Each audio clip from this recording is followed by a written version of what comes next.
सर्वप्रथम लक्ष्मीपूजनाची उत्तर पूजा कशी करावी। आपल्याला ही सगळी मांडणी दुसऱ्या दिवशी म्हणजेच पाडव्याच्या दिवशी उचलायची असते। आता तुम्हाला काय करायचं आहे, दुसऱ्या दिवशी आपल्याला माता लक्ष्मीला हळद कुंकू अक्षदा अर्पण करायचे आहे, धूपदीप ओवाळायची आहे आणि साखरेचा नैवेद्य दाखवायचा असतो। नैवेद्य दाखवल्यावर माता लक्ष्मीला प्रार्थना करायची की तू चिरकाळ माझ्या घरात वास कर। ते झाल्यावर आपण सर्वप्रथम रात्रभर दिवा लागलेला असतो, पण जरी दिवा विझला शांत झाला तरी दुसऱ्या दिवशी उत्तर पूजा करताना दिवा प्रथम लावावा। त्याच्यानंतर सगळे जे देव आहेत तर सर्व देवांना आपापल्या जागी ठेवायचं आहे। माता लक्ष्मीची मूर्ती जागी ठेवायची आहे। बराच वेळा असा प्रश्न येतो की ही मूर्ती विसर्जन करायची का।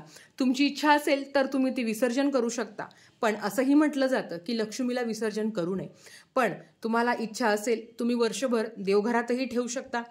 नंतर जेव्हा तुम्ही नवीन लक्ष्मी घ्याल म्हणजे नवीन लक्ष्मीची मूर्ती घ्याल तेव्हा तुम्ही जुनी लक्ष्मी विसर्जन करू शकता। हे सगळं तुमच्यावर आहे। तुमच्याकडे जी प्रथा आहे ती तुम्हाला करायची आहे। माता लक्ष्मीचा फोटो मूर्ती असेल तर ती जागेवर जाऊन देणार आहोत आपण। नंतर गणपती बाप्पांची मूर्ती जागेवर जाणार। आपण जी कुबेरांची सुपारी घेतली होती ती सुद्धा व्यवस्थित ठिकाणी ठेवून द्यायची की जेणेकरून नंतर ती कामाला येईल। कलशातलं जे नारळ आहे ते तुम्ही फोडून खाऊ शकता। काही लोक विसर्जन करता, तुमच्याकडे जी पद्धत असेल ती तुम्ही करू शकता। त्याच्याबरोबर जी विड्याची पानं आहे तर ती विड्याची पानं तुम्हाला निर्माल्यात टाकायची आहे। कलशातलं ते पाणी आहे ते तुम्हाला तुळशीला सोडून कुठल्याही झाडाला अर्पण करायचं आहे। त्याच्यामध्ये जी 1 रुपया सुपारी आहे ती सुपारी थोडीशी उन्हात वाळत घाला आणि नंतर जेव्हाही आपण कलशाची स्थापना करतो तेव्हा तुम्ही हीच सुपारी आणि हेच 1 रुपयाचं नाणं तुम्ही परतही वापरू शकता। या पद्धतीने महाराजांची मूर्ती फोटो असेल तर तो जागेवर जाऊन द्या। इथे श्रीयंत्र घेतलं होतं ते पण त्याच्या जागेवर, कुबेर यंत्र घेतलं असेल तर तेही त्याच्या जागेवर, मीठ आपल्या जिथे आपण मीठ ठेवतो त्या मिठात मीठ जाऊ द्यायचं आहे। धनेही आपल्या मसाल्याच्या डब्यात जाऊन द्यायचे आहे। हे लाह्या बत्तासे ज्याला आपण म्हणतो तर हे सुद्धा तुम्ही दुसऱ्या दिवशी प्रसाद म्हणून सगळ्यांनी थोडं थोडं खायचं आहे। लाया हे शरीरासाठी सुद्धा चांगलं असतं, बत्तासे सुद्धा चांगलं असतं। ही लक्ष्मी स्वरूप जी शिरई आहे ती तुम्ही आता वापरायला काढू शकता। तुम्ही जसं त्याचा वापर करता त्या पद्धतीने तुम्हाला वापर करायचा आहे। जे काही दागदागिने पैसे होते ते तुम्ही तुमच्या जागेवर ठेवून द्यायचे आहे, बँकेत ठेवून द्यायचे आहे।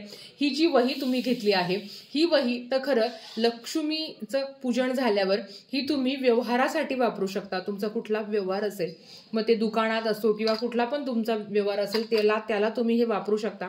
जे तुम्ही फराळाचे पदार्थ ड्रायफ्रुट्स ठेवले होते ते तुम्हाला जागेवर जाऊन द्यायचे आहे। जे फळं ठेवली आहेत ती सुद्धा तुम्ही खाऊ शकता। ह्या पद्धतीने आपल्याला याची उत्तर पूजा करायची आहे। तुम्हाला समजलं असेल, जे फुलं आहेत ते तुम्हाला निर्माल्यात टाकायचे आहे आणि ही जी मांडणी आहे ही तुम्हाला उचलून घ्यायची आहे। आपण कलशाच्या खाली जे तांदूळ ठेवले होते ते तांदूळ तुम्हाला उचलून थोडेसे धान्यात टाकायचे आहे आणि बाकीचे तुम्हाला पशुपक्ष्यांना खाऊ घालायचे आहे। आणि त्याच्यानंतर ही समई पणती जे काही तुम्ही लावलं असेल तेही तुम्हाला सगळं स्वच्छ करायचं आहे। घंटा, शंख हे तुम्हाला तुमच्या जागेवर जाऊ द्यायचं आहे। ही तुम्हाला या पद्धतीने तुम्हाला पूजा करायची आहे। पण सर्वप्रथम दिवा लावून घ्या, हळद कुंकू अक्षदा अर्पण करा माता लक्ष्मीला आणि नंतर तुम्हाला ही सगळी उत्तर पूजा करून घ्यायची आहे। लक्ष्मी स्वरूप शिरई आपण घरात वापरायला काढावी, ती कोणालाही देऊ नये। त्याच्याच बरोबर महाराजांची मूर्ती जागेवर जाणार आहे। जे लाल वस्त्र आहे तेही तुम्हाला व्यवस्थित एका जागेवर ठेवायचं आहे की जेणेकरून तुम्हाला नंतरही याचा वापर करता येईल। याच पद्धतीने आपल्याला माता लक्ष्मीची उत्तर पूजा करायची आहे।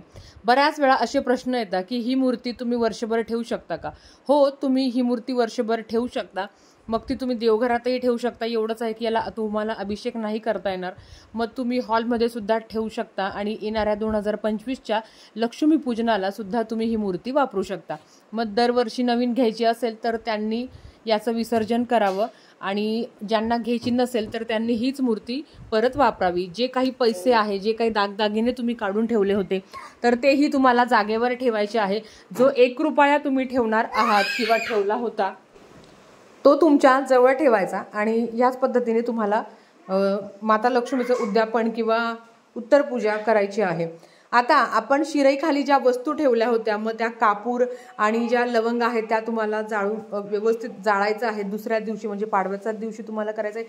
शिराई कोणाला देऊ नका, ही शिराई तुम्हाला स्वतः वापरायची आहे. आणि असं म्हटलं जातं की लक्ष्मी म्हणजे आपण दिवाळीच्या दिवशी जे काही लक्ष्मीपूजन करतो त्याच्या दुसऱ्या दिवशी ही वही घ्यायची आणि ती आपल्या व्यवहाराला वापरायची. आज तिचं पूजन करायचं असतं आणि पाडव्याच्या दिवशी ती वापरायला काढायची असते. जे काही सोनं आहे ते तुम्ही व्यवस्थित जागेवर किंवा लॉकरमध्ये ठेवू शकता. ह्या पद्धतीने उत्तर पूजा करायची आहे.